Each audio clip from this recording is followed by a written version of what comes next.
Assalamualaikum, aku Iko Ikram daripada Pecundung. Okay, hari ni aku nak review satu kasut yang aku dapat daripada HTYT Streetwear. Okay, korang boleh follow dia punya Instagram kat sini. Okay, dan sini juga. Okay, jom kita buka kasut ni. Alright, okay, first saya nak kotak dia. Dia macam kasut-kasut yang jual di patah. Dia bukan real, dia just buka di sini. Okay, aku beli kasut ni dekat bukit dekat kedai je lah. Lebih saja. Okay. Kasut ni berharga RM149. Untuk buka.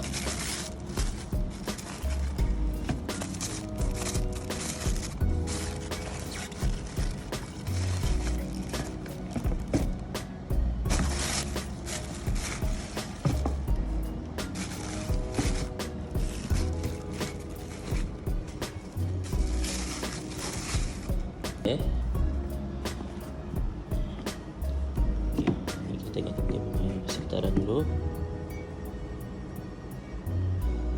Okay, kita pakai kasut ni kasut cermin lah sebab dia boleh nampak dalam. Okay, dia punya depan dia kasut Cermin Kuala Lumpur. Okay, dia pakai misul rubber juga macam biasa. Okay, material yang ini digunakan plastik macam material plastik. Okay, dan dia ada lubang ni untuk pengaliran udara. Okay, dan dia punya untuk ketat kasut dia pakai sekolah dulu lah, kerak tu. Juga yang ini.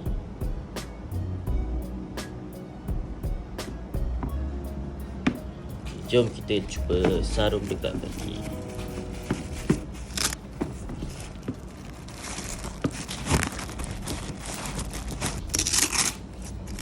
Oh, memang dia gila lah bunyi kasut dia. Dah lama aku tak kasut sekolah.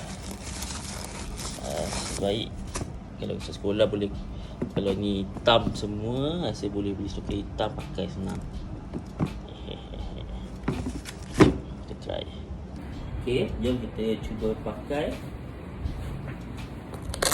Oh, nostalgia dia punya kasut, cara buka dia macam sekolah dulu.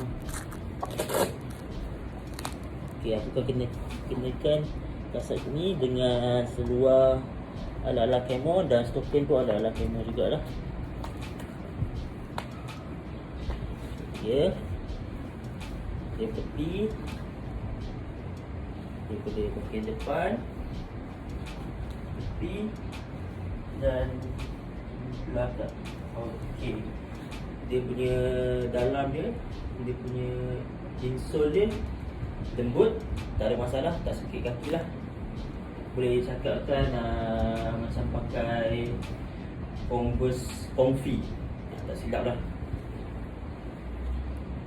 Alright, itu saja daripada aku. Okay, terima kasih. Jangan lupa follow IG dan Instagram aku. Aku Assalamualaikum dan salam sejahtera.